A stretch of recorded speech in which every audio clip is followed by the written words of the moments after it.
Hello बच्चों, welcome to boom academy. आज हम लोग बच्चों पोलराइजेशन के बारे में पढ़ने वाले हैं कि पोलराइजेशन क्या होता है। और हम लोग एक एनिमेशन के जरिए आसानी से समझने वाले भी हैं कि कैसे लाइट पोलराइज की जाती है। ठीक है, चलिए हम लोग मूव ऑन करते हैं। देखिए, हम पहले ये समझ लेते हैं कि लाइट जो हमारी डे लाइट होती है वो कैसी होती है।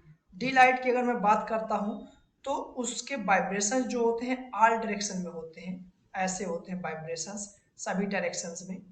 ठीक, अगर इस लाइट को हमें पोलराइज करना है तो पोलराइज करने के लिए हम लोग कोई पोलराइड से पास करते हैं। जो पोलराइड क्या करते हैं, इस लाइट के वाइब्रेशंस को एक पार्टिकुलर डायरेक्शन में रिस्ट्रिक्ट कर देते हैं। ठीक, और जैसे मान लीजिए यहाँ पर मैं कोई एक पोलराइड ले रहा हूँ।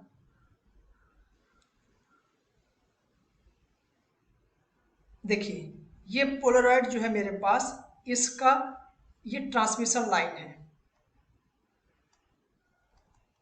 ट्रांसमिशन है। इस ट्रांसमिशन लाइन के अलोंग जो भी आ रहे होंगे वाइब्रेशंस उन्हें ये अलाउ करेगी, अदरवाइज सारे वाइब्रेशंस को क्या कर देगी, ये रिस्ट्रिक्ट कर देगी।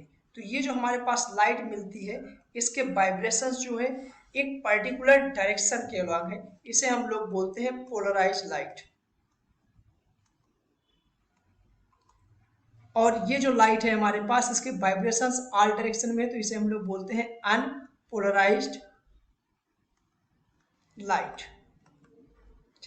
यहाँ पर आपने समझ लिया कि पोलराइजर जो होता है इसे क्या बोलते हैं हम लोग, पोलराइजर या पोलरॉइड या पोलराइजिंग फिल्टर बोल सकते हैं।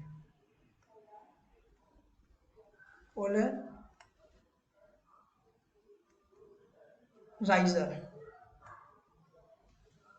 या पोलरॉइड। ठीक, ये इसका नाम होता है।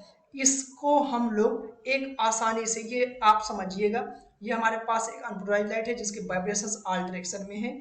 इसे जैसे हमने पोलराइजर से पास किया, ये क्या हो गई, पोलराइज्ड लाइट बन गई। इसे हम लोग एक एनिमेशन के जरिए बहुत आसानी से समझते हैं।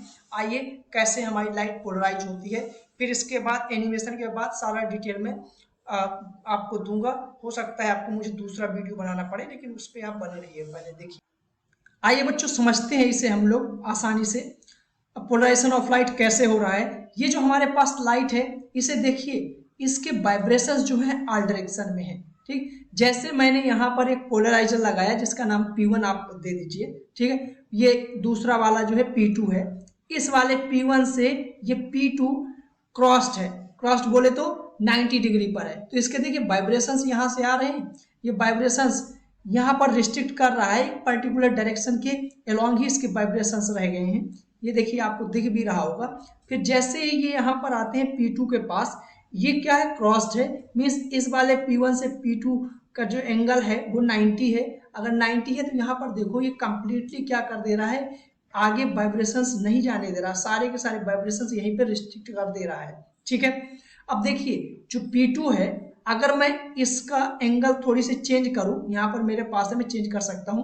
तो यहाँ पर देखिए पीछे आपको हलचल दिखने लगी। एक बार फिर से देखिएगा, अभी मैं 90 कर रहा हूं तो यहाँ पर देखिए हलचल आपको नहीं दिख रही है। ये ऐसे बैठे हैं पार्टिकल्स, ये बोल सकते हैं, कोई वाइब्रेशंस नहीं है। ठीक है, एक्चुअल में यहाँ पर लाइट होगी तो लाइट दिखाई नहीं देगी। ठीक है, अब मैं देखिए एंगल कम करता हूँ, इसका एंगल कम करने पे देखिए वाइब्रेशन स्टार्ट हो गए, बढ़ना स्टार्ट हो गए। एंगल जैसे मैं बढ़ाता जाऊंगा वाइब्रेशन भी वैसे ही यहाँ पर बढ़ते जा रहे हैं। मीन्स लाइट की इंटेंसिटी क्या होगी, बढ़ती जाएगी। और देखिए जैसे मैं 0 कर दूंगा, जितनी यहाँ से लाइट आ रही है वो सारी की सारी यहाँ से पास कर रही है।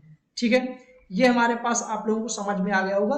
तो अगर हम पोलराइजर लगाते हैं तो उनसे इंटेंसिटी कैसे निकलती है, ये चीज हम लोग आगे अभी अच्छे से समझेंगे माइनस लॉ में। ठीक है, तो ये आपको वाइब्रेशंस यहाँ से क्लियरली दिख रहे होंगे। अगर मैं यहाँ पर और एक दो पोलराइजिंग फिल्टर ले आऊँ, ठीक, तो यहाँ पर क्या होगा, देखिए ये कुछ किसी एंगल पर रख दिया जाए, मान लीजिए किसी एंगल पे है, और ये वाले का एंगल जो है मैं 90 कर दे रहा हूँ। ठीक है, तब भी देखो वाइब्रेशंस निकल रहे हैं। इस टाइप का प्रॉब्लम जो है हमारे पास काफी फेमस प्रॉब्लम है जो मैंने आप लोगों को कराया हुआ है।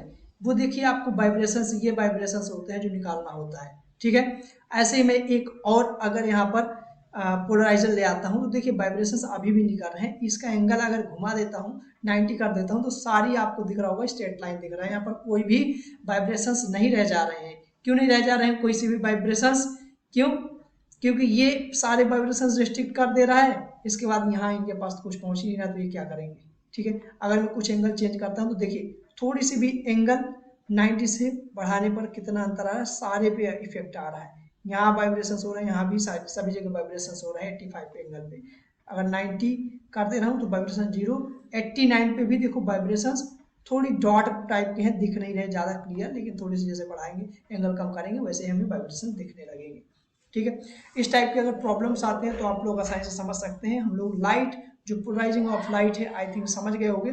यहाँ पर क्या करते हैं, इस लाइट को हम लोग रोकते हैं। ठीक है, लाइट के जो वाइब्रेशन है वो रोकते हैं। वाइब्रेशन से क्या होता है, फोटोग्राफी में प्रॉब्लम होती है, कई सारे वीडियो कैमराज जो होते हैं, फिल्म मेकिंग कैमराज, उनमें भी प्रॉब्लम यहाँ पर होती है अगर वाइब्रेशंस होते हैं। लाइट ज़्यादा दिखती है, क्लियरिटी नहीं दिखती है, तो क्लियरिटी के लिए हम लोग क्या करते हैं, इसका यूज करते हैं हम लोग। ठीक है, सो आई थिंक तुम लोग इससे क्लियरली समझ गए होंगे इंटेंसिटी कैसे वेरी करती है अगर हम रोटेट करते हैं पोलराइजिंग फिल्टर। और यहाँ से तुम लोग को पोलराइजेशन भी समझ गया आ गया होगा कैसे पोलराइज करते हैं। ये हमारे पास नॉर्मल डे लाइट है, यहाँ से वाइब्रेशंस देखो एक ही डायरेक्शन में रह गए हैं, मतलब पर्टिकुलर डायरेक्शन में कर देने को, इसी को हम लोग क्या बोलते हैं, पोलराइजेशन बोलते हैं। आई थिंक समझ गए होंगे। नेक्स्ट डिटेल जो है मैं इसी से आगे मैरस लॉ, ब्रोस्टर लॉ, ये नेक्स्ट वाली वीडियो में आप लोगों को डाल दूंगा। Thank you.